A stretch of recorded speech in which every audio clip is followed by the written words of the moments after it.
Pozdravljeni v oddaji Pregled tedna. Poglejmo, kaj se je ta teden dogajalo v slovenski Istri. Fakulteta za pomorstvo in promet ter Javni zavod za spodbujanje podjetništva in razvojne projekte občine Izola so v torek na javni predstavitvi predstavili prihodnost obalnega pasu. Študijo so izdelali na podlagi 3 pesimističnih scenarijev.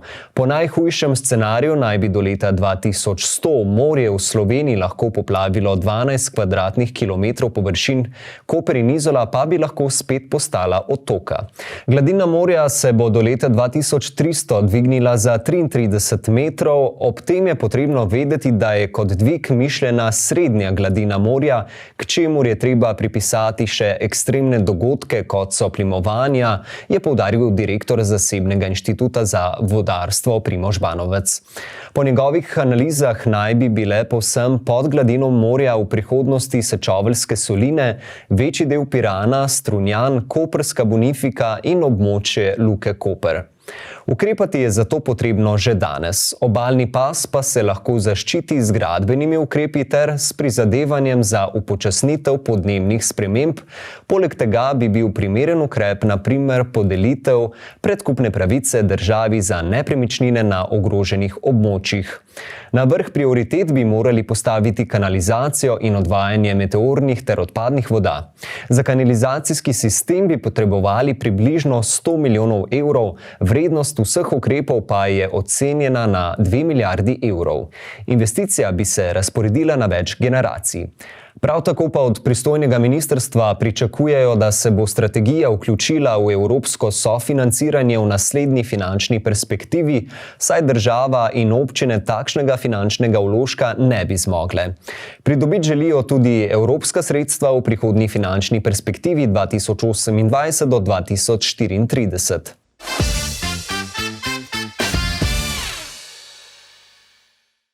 V torek je v dvorani Svetega Frančiška v Kopru potekal literarni dogodek z naslovom Koprčani, ki so spremenili svet. Dogodek je obudil spomin na 5 pomembnih osebnosti, ki so s svojim delom, idejami in vplivom močno prispevale k ugledu in prepoznavnosti Kopra. Skozi večer so predavatelji predstavili življenje in dosežke teh velikih Koprčanov, ki so s svojim delovanjem sooblikovali Koper, kot ga poznamo danes. Svet so spreminjali na številnih področjih in na področju literature si upam trditi, da je bil Andreas Divus na nek način zelo pomemben. In bom postavil 2 tezi, skušal potrditi to, kar mi je bilo sprva nekoliko nerodno govoriti. Prvo, kar je, ta njegov prevod Homerja, pa tudi nekaterih drugih grških klasikov v latinščino, je šolska parafraza, je do nerazumljivosti dobesedan. To sploh ni prevod, to je bolj preparacija, namenjena kot pripomoček k branju Homerja v originalu. Še v 17. stoletju pa je bila ta knjiga kot pripomoček, pa tudi za samostojno branje bestseller. Ena najbolj prodajanih knjig še na začetku 19. stoletja, utemeljitelj moderne poezije Ezra Pound kupi izvod v Parizu in ta izvod ga inspirira za njegovo ključno knjigo Canibus, ki je spremenila svet, vsaj na področju literature, ampak za nekatere med nami je literatura, je umetnost, je glasba, je znanost ne samo zelo pomemben, ampak osrednji del tega sveta. Pa vendar je Peter Pavel Berger mlajši na številne načine pravzaprav usodno spremenil cel svet. In tukaj se bom omejil samo na en ta način. Preden pa nadaljujem, bi morda kljub vsemu nekaj podatkov o njegovem življenju nanizal, čisto samo zato, da lahko podatek o tem, kako je spremenil svet, postavimo v neki kontekst. Skoraj težko si predstavljamo, da bi lahko kdo bolje ujel trenutek rojstva novega sveta, za lastnim rojstvom, kot je to uspelo prav Petru Pavlu Bergerju mlajšemu, ki se je rodil le nekaj let po tistem, ko je Kolumb odkril novi svet. Na neki način torej Peter Pavel Berger predstavlja ta novi svet, obenem predstavlja tudi zlitje dveh različnih svetov. Program je vključeval slavnostne nagovore ter poglobljene predstavitve govorcev. Ob zaključku dogodka so predstavili tudi digitalizacijo Koprskega knjižnega fonda in sodelovanje med Narodno in univerzitetno knjižnico ter Koprsko knjižnico. Za popestritev celotnega dogodka z glasbenimi vložki je poskrbela Glasbena šola Koper.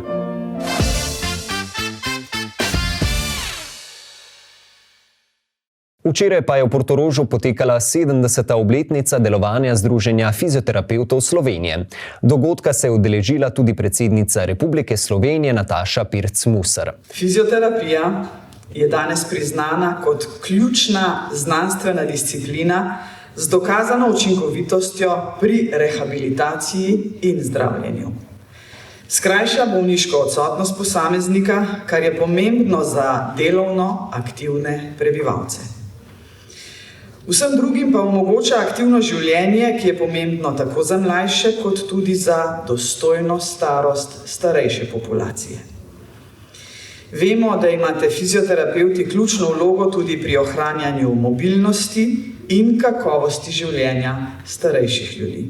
V Združenju fizioterapevtov Slovenije trenutno v sodelovanju z Ministrstvom za zdravje delajo na pridobitvi javnih pooblastil, ki bi jim omogočila vodenje registra, nadzor nad strokovnim delovanjem in izdajo licenc fizioterapevtom, kar bi še dodatno dvignilo raven kakovosti in transparentnosti storitev za uporabnike. Potekajo pa, tako kot je že omenil vaš predsednik, tudi aktivnosti in dogovori o podelitvi javnega pooblastila Združenju fizioterapevtov Slovenije, ki bi med drugim omogočalo podeljevanje licenc fizioterapevtom, vodenje registra izvajalcev in izvajanje nadzorov nad njihovim delom. Ta pooblastila bi pomembno pripomogla k odpravi sistemskih pomanjkljivosti, k razvoju in napredku fizioterapevtske stroke, saj je licenciranje zaradi visoko postavljenih standardov obravnave ključnega pomena za zagotavljanje kakovosti in varnosti pacientov. Predsednica Republike Slovenije je podelila državno odlikovanje Mariji Kandus, pionirki slovenskega fizioterapevtskega izobraževanja. Gre za uveljavljeno strokovnjakinjo, ki je prispevala k razvoju in prepoznavnosti terapije v Sloveniji. Leta 1952 je začela svoje pedagoško delo na prvi slovenski šoli za fizioterapevte v Ljubljani. Z njeno pomočjo so se vzpostavile sodobne fizioterapevtske prakse in metode. Nagrada, ki so jo podelili, je tudi odraz celovitosti prehoda iz tradicionalne fizioterapije v učinkovito zdravljenje pacientov. Prireditve so se udeležili tudi tuji strokovnjaki. I do want to suggest that there's never been a better time to be a physiotherapist. The technologies that we have now at our disposal create an opportunity for the future. Na dogodku so izvedli tudi predavanje, na katerem so pregledali delovanje fizioterapije v Sloveniji ter obeležili spomin na pomembne predstavnike fizioterapije ter podelili zahvalne listine ZFS zasluženim posameznikom. Sedaj pa se selimo nazaj v Koper.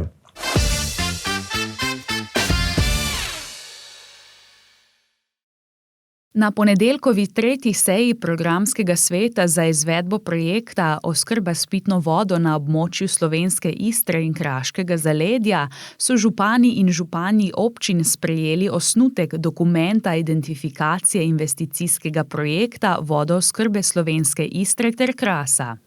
Dejansko gre za najobsežnejši projekt vodooskrbe v Sloveniji in predvsem najobsežnejši projekt v regiji nasploh. Torej v bistvu v sami regiji se nismo občine povezali za tako močen projekt še nikoli v zgodovini. Zato je to izjemno pomembno in tudi temu sledi tudi kompleksnost tega problema. Zato je bilo veliko usklajevanj in tudi veliko dela na tem, da pridemo do cilja in veliko dela bo tudi še potrebnega naprej. Skratka, en izmed pomembnejših ne samo regijskih, ampak vseslovenskih projektov, ki ima svojo težo.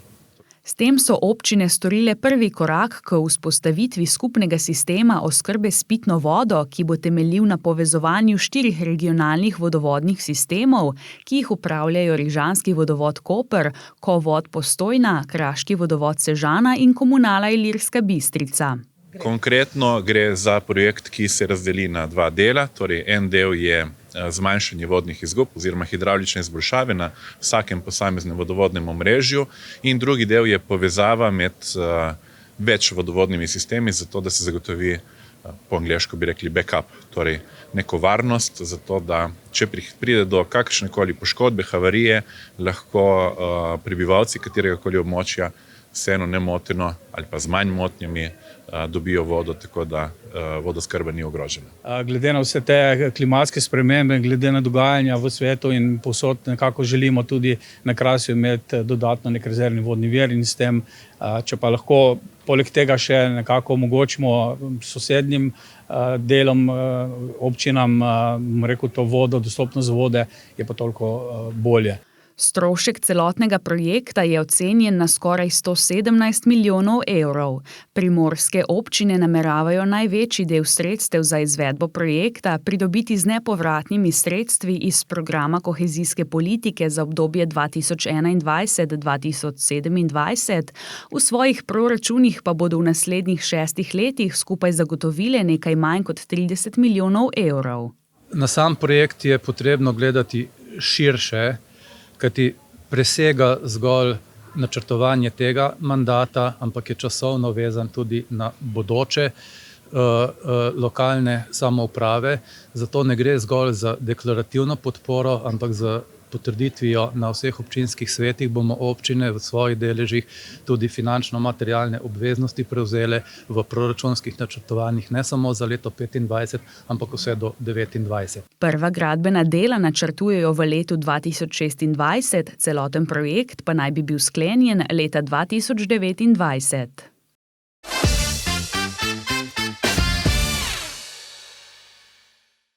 Še ena novica povezana z vodo.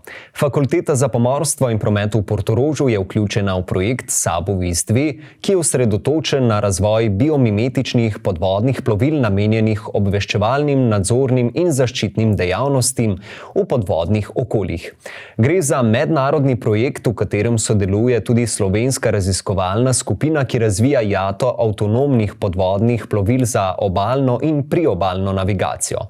Posebnost tega sistema je, da plovila ne potrebujejo globalnega satelitskega sistema za orientacijo, saj bodo uporabljala tridimenzionalne elektronske karte podvodnega območja in mrežo podvodnih hidrofonov. S tem bodo pridobila možnost samostojnega delovanja tudi v zahtevnih podvodnih pogojih. Nova podvodna plovila bodo namenjena varovanju pristaniške infrastrukture, pregledu morskega dna, iskanju podvodnih vsiljivcev, odkrivanju neeksplodiranih bojnih sredstev ter izvajanju zaščitnih ukrepov ob obisku zavezniških ladij. Projekt je trenutno v fazi razvoja simulacijskega okolja, ki omogoča realistično testiranje ključnih komponent in operacijskih sistemov plovil.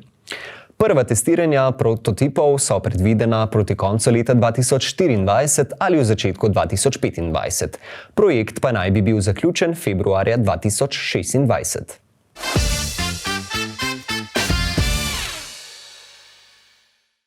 V ponedeljek so objavili javni razpis za podelitev priznanja za nagrado Alojza Kocijančiča. Priznanje se podeljuje posameznikom, skupinam, društvom, zavodom in drugim za posebne dosežke pri oblikovanju, raziskovanju in ohranjanju kulturne identitete Istre in njeni prepoznavnosti v širšem prostoru. Rok za predložitev predlogov je do vključno 31. decembra 2024. Predloge s pisno obrazložitvijo in prilogami mora predlagatelj poslati v zaprti ovojnici na naslov Mestne občine Koper, Verdjeva ulica 10 6000 Koper, na spletnih straneh Mestne občine Koper, občine Izola, občine Piran in občine Ankaran pa so objavljeni tudi razpisni obrazci. Priznanje vključuje tudi listino in denarno nagrado v vrednosti 4000 evrov. Leta 2022 ga je prejel Marino Kranjac, strokovnjak za istrsko ljudsko glasbo.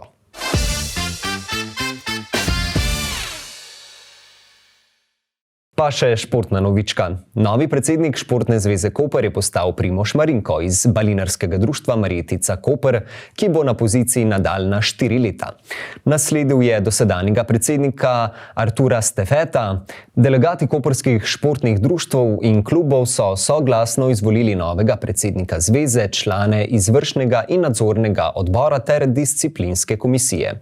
Ob izvolitvi je Marinko povedal, da šport povezuje, združuje in nas skupaj dela močnejše ter izrazil prepričanje v realizacijo zastavljenih ciljev.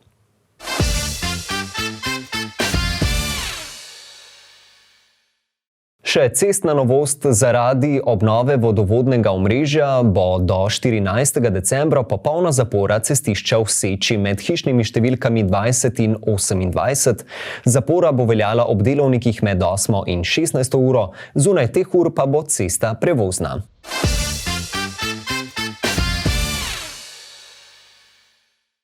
Na Balkanu poleg varne vožnje v ospredje postavljajo tudi skrb za prehrano. Ja, včasih je treba upočasniti, da vidimo, kaj je v življenju zares pomembno.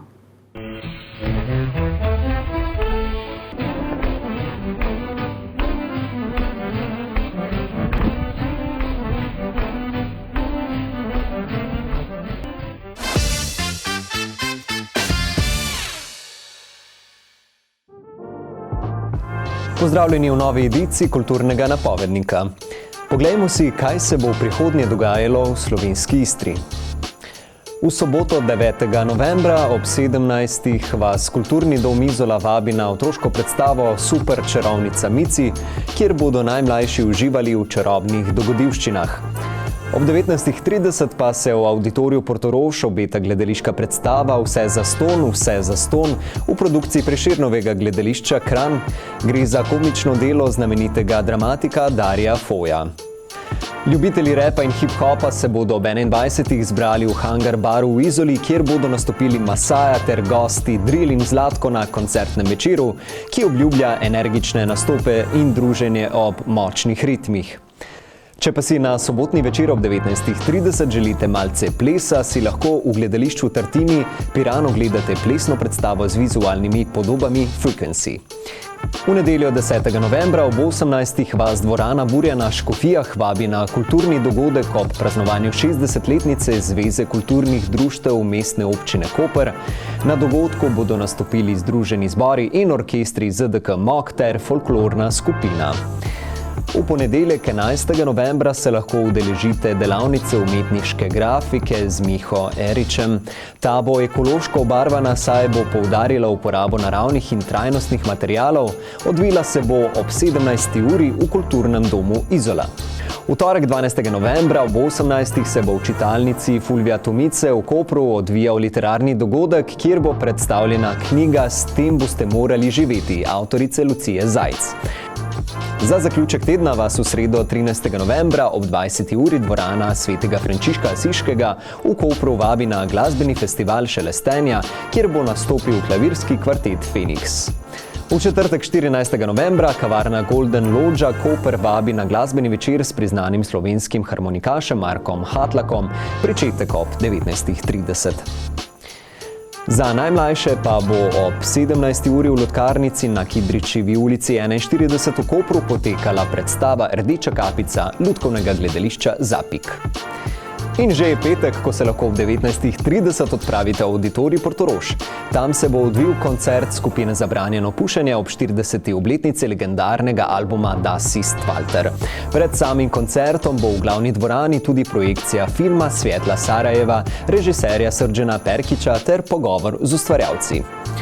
V Izoli pa se boste lahko nasmejali Žanu Papiču in Gašperju Bergantu v komediji Fejmiči. Sama sta najboljša, pričetek ob 20. v Kulturnem domu Izola. To je z naše strani vse, napovednik dogodkov si lahko preberete tudi na naši spletni strani www.megafon.si ali pa v najnovejši edici časopisa Megafon. Hvala za ogled in lep pozdrav do prihodnjič.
To je bilo za danes vse, hvala za pozornost in lep pozdrav do prihodnjič.